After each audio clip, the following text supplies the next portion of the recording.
Imagine you are a Formula One driver and you want to complete a whole lap in the fastest time possible. But if you are not a Formula One driver, then you might be thinking, let's just do drift and get the maximum possible time out of the corner in and out. But in realistic manner, drifting your way into a corner is the most inefficient way to take any corner. So just like in real life, we see drifting as a way to show off to the people that how cool we are moving forward, but actually it's the most inefficient way to do move forward.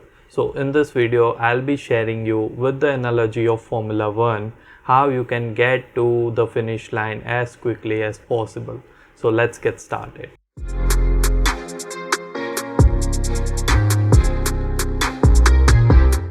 So you might have already heard about the Pareto principle. If you haven't heard it, then here it is. 80% of the results are being delivered by the 20% of the effort being made to that particular task. So in this scenario, you have to follow the Pareto principle in your day-to-day life. So what do I mean by that? Let's say you just need 2 hours of your day to get all things done. So the first 2 hours of your day needs to have the maximum amount of impact that could happen throughout your day, because if you are spending your first 2 hours without any interruption, without any distraction, you would be able to achieve 80% of your tasks without thinking about doing any other thing throughout your day. So you can follow any of the productivity hacks you can use focus sprints or any productivity hacks to do that, but make sure to give 2 hours worth of your day and then proceed further. So the second point is to run adaptive cruise control. So what do I mean by that? So adaptive cruise control, you can think of a car that is moving at a certain speed, and based upon the distance ahead of it, the car ahead of it, it adjusts the speed. So that is how I look throughout your day, like that. You can plan the day like that, because what would happen, let's say you have completed your first 2 hours pumping out the maximum that you can get, the intensive work that you need to do of your day. Now the mundane works or the chores of your works comes into the play, where you have to put in the effort, but you might not get as much in terms of getting things done. So you might not get the most out of that time, but you have to do that. And that is where the practice comes into the play, where you are able to do things that you do without your eyes closed, like coding, designing, playing music, any thing that you do on a daily basis that makes you want to do things without thinking further. So let's take an example. Let's say you have to write 500 words of blog today, and you have already completed your research, the most intensive thing, in your first 2 hours of your day.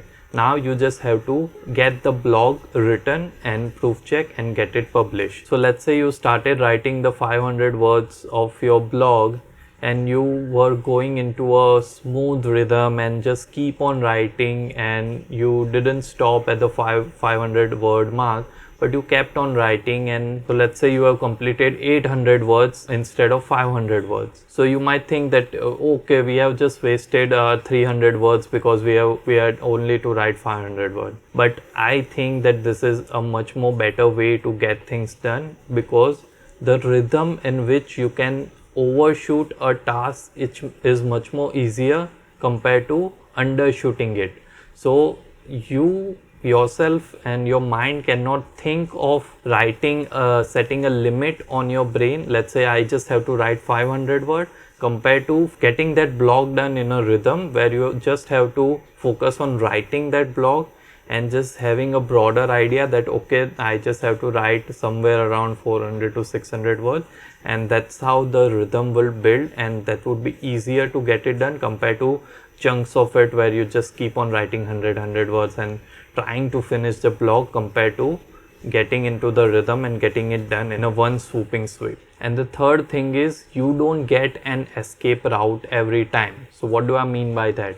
So let's take the Formula 1 analogy once again. Let's say you are driving your car in, let's say, France, where there is a long wider track, and you can have escape roads in any shape or form when you run out of your actual roads where you are supposed to drive the car. Let's say you are driving in Monaco where there are no escape roads at all, and thinking about not having an escape road to back off when you make a mistake is terrifying for many folks to even begin to ride over there or think about doing that task. And that is okay, because that is not the route that everyone should follow. But for the folks who are taking that route, this message is going to be very important. So even though that you are taking a route with no escape, let's say you are building a startup or asking out a girl or applying for your dream job, so over here your rhythm will determine how long you can last in this route. So let's say you make one mistake and one correction over here, so you might be losing time. So let's say you wasted 1 year worth of your time working at a shitty company, or you might lose money. Let's say you have spent all your savings in your building your startup and it didn't work out. Or you might lose your reputation where you fail to deliver the product on time. So I'm not trying to discourage you to take this route, but just wanted to give you the heads up that this is the way that this is supposed to happen. You have to build a rhythm to move forward, otherwise there would be no escape roads for you to build up and start going further. That would be your race over then and there. So in this life of chess, anything is possible. Even a Sergio Perez, who is started last at the first lap of the race, could eventually win the race just by maintaining the flow and the rhythm of the race. And that is my message for you today. I hope you like this. Let me know in the comments below how many of you have overshoot your task to get things done much more quicker, and I will see you in the next video. Thank you.